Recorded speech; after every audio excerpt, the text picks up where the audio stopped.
Hello friends, I am Sumitra and welcome to tech Manthan. तो discuss करेंगे आज हम एक हिंदी पैसेज को, इसके बाद में हम डिस्कस करेंगे एक इंग्लिश पैसेज को भी। आप लोगों में से कुछ स्टूडेंट्स का ये कमेंट सेक्शन में मैंने देखा कि पैसेज के लिए आपने कहा कि एक पैसेज जो है वो डिस्कस किया जाए, हिंदी का पैसेज और एक इंग्लिश का पैसेज। तो अगर मैं बात करूँ हिंदी के पैसेज की, तो ये आपके जो 15 नंबर होते हैं ना, वो बिल्कुल आपके, मैं कहूँगी बिल्कुल ईजी नंबर होते हैं, क्योंकि हिंदी हम सबकी क्या है, एक तरीके से मदर टंग है। मतलब हम बहुत यूज टू हैं हिंदी के साथ में, तो आराम से हम उस पैसेज को समझ भी पाते हैं और कम टाइम में जितना हो सके उसको सॉल्व करके हम लोग वहाँ से, मतलब अगर निकल जाए उस पोर्शन से फटाफट से, तो हम उस टाइम को कहीं और यूज़ कर सकते हैं आराम से। ठीक है, और ये 15 नंबर हमारे लिए बहुत ज़्यादा इंपॉर्टेंट होते हैं, जो कि कहीं और अगर कट जाते हैं थोड़े बहुत तो यहाँ से कवर हो जाने चाहिए। जैसे इंग्लिश का पैसेज मतलब ज़्यादातर स्टूडेंट्स को मुश्किल लगता है, तो वो यहाँ से कवर होना चाहिए। तो एटलीस्ट यहाँ पर जो है ना, वो बिल्कुल भी गलती नहीं होनी चाहिए। दैट्स वाई मैंने एक पैसेज जो है लिया है आज आप लोगों के साथ में डिस्कस करने के लिए कि क्या चीज़ें हम लोग ध्यान रख सकते हैं एक पैसेज में सॉल्व करने के लिए। तो अगर मैं बात करूं आपकी फर्स्ट स्टेप की, तो पैसेज में आप चाहे हिंदी का पैसेज सॉल्व करें, चाहे आप इंग्लिश का पैसेज सॉल्व करें, आपको एक चीज़ हमेशा ध्यान रखनी चाहिए, वो है आपकी कि पैसेज में आपको पहले चाहे हिंदी हो चाहे इंग्लिश हो, आपको देखना है, अंडरस्टैंड करना है पैसेज को। ठीक है, कि पैसेज जो है वो ओवरऑल किस चीज़ के बारे में बात कर रहा है। ठीक है, उसके अलावा सबसे पहले आप पैसेज पढ़ने के लिए ना बैठें। मेरे हिसाब से, मेरा जो एक पॉइंट ऑफ व्यू है, आप सबसे पहले क्वेश्चंस को थोड़ा सा फटाफट से एक बार के लिए नज़र मार लें क्वेश्चंस के ऊपर, कि क्वेश्चंस जो है वो क्या कह रहे हैं आपको।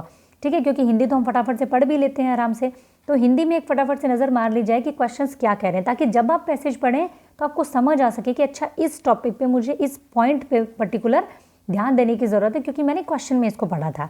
ठीक है, उसके अलावा इसमें जो ग्रामर आती है वो आपकी बहुत ही बेसिक आती है। इतना आपने इतने सालों में जो पढ़ा होगा ना, ठीक है, इतने सालों में आप अपना स्कूलिंग करके आए हैं, सब करके आए हैं, उतनी ग्रामर आपको बेसिक जो है ज़रूर आती होगी। नहीं आती होगी तो कोई बात नहीं, 1-2 नंबर आपको छोड़ना वैसे भी नहीं है, तो आप थोड़ा सा अंदाज़ा लगा करके पैसेज में अगर कॉन्टेक्स्ट में समझ में आता तो वैसे समझ करके उसको लगा करके ज़रूर आएंगे। ठीक है, क्योंकि इसमें हम लोग ग्रामर में इतना टाइम वेस्ट करना ज़रूरी नहीं समझते, सीटेट के लिए खास करके। ठीक है, तो नेक्स्ट देखते हैं हम, ये हमारा पैसेज है, आप अच्छे से इसको पढ़ लें। पैसेज में क्या कहा गया है, अगर मैं आपको पढ़ के बताऊं इसको, तो क्या कहा गया है कि भाई आधुनिक शिक्षा का नतीजा जो है हमने देख लिया है। अब पैसेज पढ़ने से पहले हम देख लेते हैं क्वेश्चन क्या है। अनुच्छेद के अनुसार हमें किस पर सर्वाधिक ध्यान देने की ज़रूरत है। मतलब ये पैसेज क्या कह रहा है कि हमें किस पर सबसे ज़्यादा ध्यान देने की ज़रूरत है। तो ठीक है भाई, हमने क्वेश्चन पढ़ लिया, हम ध्यान देंगे कि पैसेज में क्या चीज़ पर ध्यान देने की बात की जा रही है। फिर कहा है अनुच्छेद के अनुसार गणित, भूगोल, इतिहास आदि विषय जो है वो क्या है, तर्क प्रधान है, भाव प्रधान है, कला प्रधान है या बोध प्रधान है। ठीक है, देखेंगे पैसेज में क्या कहते हैं।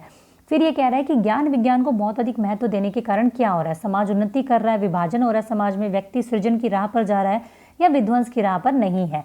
ठीक है, देखेंगे पैसेज में किशोरावस्था तार्किकता की प्रधानता और भाव के अभाव में डैश का रास्ता अपना रही है, पतन, ज्ञान, प्रगति या कर्म का रास्ता। ठीक है जी, विकसित शब्द में प्रत्यय क्या है। अब ये आपका ग्रामर का क्वेश्चन आ गया, देखेंगे इसको। अनुच्छेद के आधार पर कहा जा सकता है कि आधुनिक शिक्षा का नतीजा क्या है, सुखद है, दुखद है या फिर आपका कोई औसत है या पता नहीं आपको। ठीक है, दूसरा है इसमें से 95 नंबर क्वेश्चन, इनमें से कौन सा शब्द समूह से भिन्न है, तार्किक, स्वाभाविक, साहित्यिक या अभिव्यक्ति। इसको तो हमें एक रीजनिंग लगा करके निकालना पड़ेगा। आज की तालीम भी इसी दौड़ में साथ दे रही है कि वाक्य में निपात क्या है। ठीक है, इसमें आपको निपात ढूंढना है, ये आपका पैसेज से लिया गया एक वाक्य है। फिर है आधुनिक शिक्षा में किस विषय में सबसे अधिक महत्व दिया जाता है, आधुनिक शिक्षा में किस विषय को सबसे अधिक महत्व दिया जाता है। तो ये हमारे क्वेश्चन होंगे, कला को, भाषा को, विज्ञान को या इतिहास को। अब हम ये देख लेते हैं कि हमारा पैसेज हमसे क्या कह रहा है। ठीक है, पैसेज क्या कहता है भाई, देख लो पैसेज क्या कहता है। पैसेज कह रहा है आधुनिक शिक्षा का नतीजा हमने देख लिया है, हमने उस शिक्षा का नतीजा भी देखा है जिसमें विकसित विज्ञान का सबसे अधिक महत्वपूर्ण स्थान है। ठीक है, जिसके कारण व्यक्ति को कहीं भी कितना भी मिलने के बाद में तृप्ति नहीं होती है। ठीक है भाई, साइंस इतनी एडवांस्ड हो गई है तो व्यक्ति को इतना कुछ करने के बाद भी तृप्ति नहीं होती, कहीं पर भी मतलब रुकना नहीं है। इसका कारण यही है कि शिक्षा के स्वाभाविक और आवश्यक अंगों को छोड़कर हमने ऐसे विषयों पर ज़्यादा ध्यान दिया है जो मनुष्यों का एक तरफा विकास करते हैं, जिनके कारण व्यक्तित्व का बड़े से बड़ा भाग अतृप्त रह जाता है। बाल्यावस्था में भी कला शिक्षा को अभी तक उचित स्थान नहीं मिला है। अब देखो यहाँ पे ऑथर जो है वो कहीं ना कहीं इस कला शिक्षा पर जोर डाल रहा है, इसका मतलब कि उसको उचित स्थान नहीं मिला है, उसका पक्ष लेके चल रहा है। जहाँ मिलता भी है वहाँ बच्चा 11-12 वर्ष का होते ही उसके शिक्षा क्रम में से कला प्रवृत्तियों को निकाल दिया जाता है। ठीक है, ये बात की जा रही है इसके बारे में। ऐसे ही हर्बर्ट रीड ने कहा है कि हमारा हमारा अनुभव हमें बताता है कि हर व्यक्ति 11 वर्ष की उम्र के बाद किशोर अवस्था, उसके बाद भी सारे जीवन काल तक किसी न किसी कला प्रवृत्ति को अपने भाव प्रकटन का जरिया बनाए रख सकता है। ठीक है, आज के सभी विषय जिन पर हम अपनी एकमात्र श्रद्धा रखते हैं, जैसे गणित, भूगोल, इतिहास, रसायन, यहाँ तक कि साहित्य भी जिस पर पढ़ाए जाते हैं, उन सबकी बुनियाद क्या है? तार्किक है। अब हमें अपने क्वेश्चन का आंसर मिल गया। अनुच्छेद के अनुसार गणित, भूगोल, इतिहास आदि विषय जो है वो क्या है? तो यहाँ आपको बिल्कुल डायरेक्ट क्वेश्चन मतलब आंसर नहीं मिलेगा कि तार्किक लिखा हो। यहाँ क्या लिखा है? तर्क प्रधान है, मतलब तार्किक की बात की जा रही है। भाई सारे जो ये आपके विषय है क्या है? लॉजिकल है, भाई लॉजिक पर बेस्ड है। इनके अंदर क्या है? आपकी कला नहीं है, कहीं पर आर्ट पर बात नहीं की जाती है। ऑथर जो है वो आर्ट का पक्ष ले रहा है कहीं ना कहीं कि भाई आर्ट जो है आपके उसमें शामिल होनी चाहिए पाठ्यक्रम में। ठीक है, तो हमारा 92 का आंसर क्या हो गया? 1 हो गया आपका। ठीक है, इन पर एकमात्र जोर देने के कारण कला प्रवृत्तियां जो भावना प्रधान होती है, मतलब कि हमें भाव प्रधान पे जोर देना चाहिए, पाठ्यक्रम से करीब करीब निकल जाती हैं। ये प्रवृत्तियां केवल पाठ्यक्रम से ही नहीं निकल जाती हैं, बल्कि पाठ्यक्रम से निकलने के साथ साथ बल्कि ये तार्किक विषयों को महत्व देने के कारण व्यक्ति दिमाग से भी बहुत हद तक ये सारी चीज़ें जो है वो निकल जाती है, आपकी जो कला है वो। ठीक है, किशोर अवस्था को इस तरह गलत रास्ते पर ले जाने का नतीजा जो है वो क्या हो रहा है? भयानक हो रहा है। ठीक है, ये भी हमने क्वेश्चन में पढ़ा था। समस्या रोज बरोज बेढब होती जा रही, सभ्यता जो है वो रोज बरोज बेढब होती जा रही है। व्यक्ति का गलत विकास हो रहा है, उसका मानस जो है वो अस्वस्थ हो रहा है, परिवार दुखी है, समाज में फूट पड़ रही है। ठीक है, ये भी हमने क्वेश्चन में देखा था। दुनिया में ध्वंस का ज्वर चढ़ रहा है। इस भयानक अवस्थाओं को हमारा ज्ञान विज्ञान सहारा दे रहा है। आज की तालीम भी इसी दौड़ में साथ दे रही है। भाई इसमें आप देखेंगे अगर तो ऑथर साफ साफ किस बारे में पक्ष ले रहे हैं? भाई वो आर्ट के विषय में। भाई कला जो है ना वो हमारे पाठ्यक्रम में शामिल होनी चाहिए, लेकिन हम लोग क्या है भाई इस भागदौड़ भरी ज़िंदगी में जिसमें हम लोग सिर्फ और सिर्फ पैसा कमाने की तरफ या फिर सिर्फ और सिर्फ साइंटिफिकली चीज़ों की तरफ या फिर जो लॉजिकल चीज़ें उनकी तरफ भाग रहे हैं, तो ये कहीं ना कहीं क्या है बच्चों में से कला प्रवृत्तियों को ख़त्म कर रही है। ये हमारे इसका पूरा सारांश है। तो अब हम देख सकते हैं कि अनुच्छेद के आधार पर हमें किस बात पर सर्वाधिक ध्यान देने की ज़रूरत है? विज्ञान पर, कला पर, किशोरावस्था पर, या एक और ऑप्शन जो भी है। तो हमें किस पर ध्यान देना है? कला प्रवृत्ति पर ध्यान देना है। ठीक है, पूरा अनुच्छेद आपका कला प्रवृत्ति के बारे में ही बात किए जा रहा है। तो इसका आंसर हमारा ये वाला हो गया, यहाँ से आंसर मिल गया। नेक्स्ट देखते हैं, अनुच्छेद के अनुसार गणित, भूगोल, इतिहास आदि विषय क्या है आपके? तर्क प्रधान है, ये आंसर मिल गया। थर्ड देखते हैं, ज्ञान विज्ञान को बहुत अधिक महत्व देने के कारण हमने देखा था समाज उन्नति कर रहा है, विभाजन हो रहा है, व्यक्ति सृजन की राह पर जा रहा है, व्यक्ति विध्वंस की राह पर जा रहा है। अभी हमने उसमें पढ़ा था, ऑप्शन में क्या था आपका कि भाई समाज में क्या हो रहा है? पतन हो रहा है, विभाजन हो रहा है समाज में। इसकी वजह से ज्ञान विज्ञान की वजह से बहुत ज़्यादा क्या हो रहा है? समाज में विभाजन हो रहा है। भाई कोई किसी चीज़ को मानता है साइंटिफिकली जो उसको ठीक लगती है, कोई अपना लॉजिक देता है, कोई अपना लॉजिक देता है। इस वजह से क्या हो रहा है? विभाजन हो रहा है। किशोरा अवस्था जो है वो तार्किकता की प्रधान और भाव के अभाव में, ठीक है, डैश का रास्ता अपना रही है।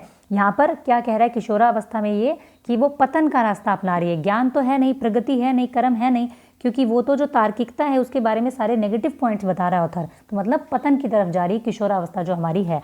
ठीक है, नेक्स्ट देखते हैं हम क्या है आपका विकसित शब्द में प्रत्यय क्या है। अब ये आपका एक ग्रामर का वो है। ठीक है, तो विकसित शब्द में आपका प्रत्यय क्या होगा? विकसित में ये जो सित मत लगा देना, प्रत्यय कहते हैं जो भाई लास्ट का जो वर्ड होता है। ठीक है, उपसर्ग कौन होते हैं? जो आपके जो वर्ड के जो शब्द के आगे लगते हैं। ठीक है, और प्रत्यय कौन से होते हैं? जो आपके शब्द के पीछे होते हैं। तो सित नहीं होगा, इसके अंदर एक चीज़ आप ध्यान रखेंगे, से प्लस में यहाँ पे इत है, तब ये बनता है सित। तो आपका प्रत्यय क्या रहेगा? इत रहेगा। ठीक है, इस तरीके से कॉमन सेंस लगा करके, और दूसरी बात हमने पढ़े भी हैं इतने तो ये अपने स्कूल टाइमिंग में, तो थोड़ा सा आपको एक कॉमन सेंस लगा करके यहाँ से आंसर निकाल लेना है। ठीक है जी, नेक्स्ट देखते हैं हम लोग क्या है 95, इनमें से कौन सा समूह से भिन्न है? ठीक है, अब ये भी आपका क्या है एक रीजनिंग टाइप का क्वेश्चन हो गया। इसमें ना तो ग्रामर लगानी है आपको, ना आपको पैसेज से मिल सकता है ये। ठीक है, अब आप देखेंगे तार्किक है, स्वाभाविक है, साहित्यिक है, अभिव्यक्ति है। अब आप देखेंगे अभी हमने एक प्रत्यय की बात की, तो इसमें क्या है? तार्किक में इक प्रत्यय है, स्वाभाविक में आपका इक है, ठीक है, साहित्यिक में भी आपका इक है, लेकिन अभिव्यक्ति में आपका इक नहीं है। ठीक है, तो आपका एक बताना है कि इसमें से भिन्न कौन सा है। तो कौन सा हो गया आपका? अभिव्यक्ति आपका आंसर हो गया। इस तरीके से आंसर निकालना है। आज की तालीम भी इसी दौड़ में साथ दे रही है। वाक्य में निपात क्या है?